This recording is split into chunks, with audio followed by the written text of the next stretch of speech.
Virus, network, ऐसी चीज़ों से आपको एक्साइटमेंट होता है तो ये वीडियो आपके लिए है।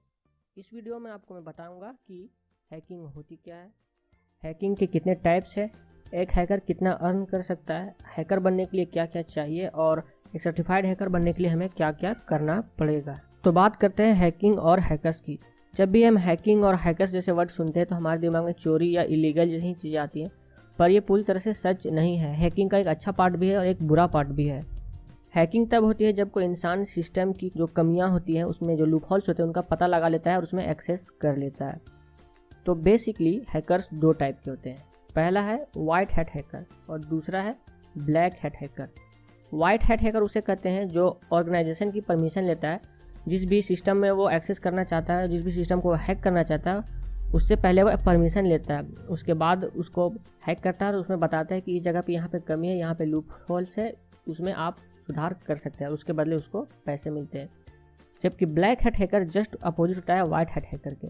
वो किसी की परमिशन नहीं लेता है और वो डायरेक्ट हैक करता है और उसके बदले में पैसे मांगता है या फिर बिटकॉइन, कोई भी चीज़ वो अपने फ़ायदे के लिए मांगता है, जो कि एक इलीगल चीज़ है। तो आपने रिसेंटली सुना होगा वानाकाया रैंसमवेयर के बारे में, जो एक वायरस अटैक था जो बहुत से कंप्यूटर को इन्फेक्ट हुआ था, उसे ब्लैक हैट हैकर्स ने किया था।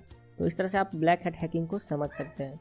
तो अब बात आती है कि हैकिंग में करियर का क्या स्कोप है और आप कितना अर्न कर सकते हैं। बड़े बड़े बिजनेसेस जैसे कि गूगल, फेसबुक, गवर्नमेंट की ऑर्गेनाइजेशन जो होती है, बैंक्स होते हैं, पुलिस जो होती है, वो सारे हैकर्स को हायर करते हैं ताकि वो अपनी नेटवर्क की सिक्योरिटी को और भी मजबूत बना सके, ताकि उनमें कोई चोरी ना हो सके, कोई थेफ्ट ना हो सके, उनको कोई हैक ना कर सके। तो ये एक वाइट हैट हैकर का काम होता है।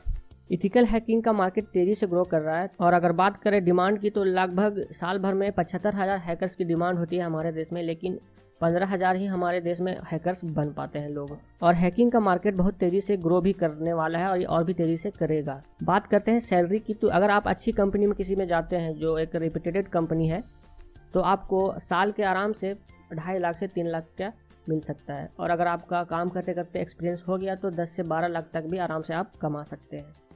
चलिए अब जानते हैं कि एक हैकर बनने के लिए क्या क्या टूल्स हमें चाहिए, क्या क्या जो इक्विपमेंट्स होते हैं वो हमें चाहिए।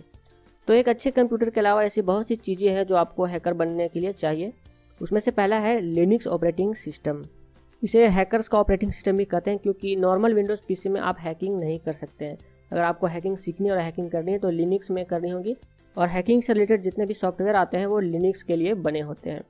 और दूसरा चीज़ है हाई स्पीड इंटरनेट। ये भी एक बहुत एसेंशियल रिक्वायरमेंट है हैकिंग करने के लिए, क्योंकि आपको नेटवर्क में एक्सेस करना होता है, उसके लिए आपको बहुत ही तेज़ इंटरनेट कनेक्शन चाहिए होगा। तो इससे पहले कि आप सीधा जाकर किसी हैकिंग कोर्स में इनरोल करा लें, कुछ बेसिक नॉलेज है जो आपके पास होनी चाहिए ताकि आपको सीखने टाइम कोई परेशानी ना हो। तो बेसिक नॉलेज में पहली स्किल है वो है बेसिक कंप्यूटर स्किल। आपको बेसिक कंप्यूटर स्किल आना चाहिए कि कंप्यूटर कैसे ऑपरेट किया जाता है, इसमें इंटरनेट कैसे ऑन किया जाता है, इंटरनेट कैसे चलाया जाता है, डॉस कमांड क्या होता है, ये कैसे काम करता है, कौन कौन से डॉस कमांड है, और जितने भी डॉस कमांड है वो सब आपको याद होने चाहिए। कैसे लिखा जाता है, उसका क्या रिजल्ट होता है, फिर रजिस्ट्री क्या होता है, रजिस्ट्री में क्या काम होता है, रजिस्ट्री को कैसे एडिट किया जाता है, इंसर्ट किया जाता है, ये सारी चीज़ें आपको पता होनी चाहिए बेसिक कंप्यूटर स्किल में। दूसरा स्किल है प्रोग्रामिंग लैंग्वेज। कोई भी एप्लीकेशन जब हैक किया जाता है तो उसका कोई ना कोई प्रोग्रामिंग लैंग्वेज से बना होता है, तो वो प्रोग्रामिंग लैंग्वेज आपको आनी चाहिए। फॉर एग्जांपल C++, HTML और स्क्रिप्ट जैसे कि रूबी, पर्ल, पाइथन, ये सारी जो है प्रोग्रामिंग लैंग्वेज है, ये आपको थोड़ी थोड़ी बहुत आनी चाहिए।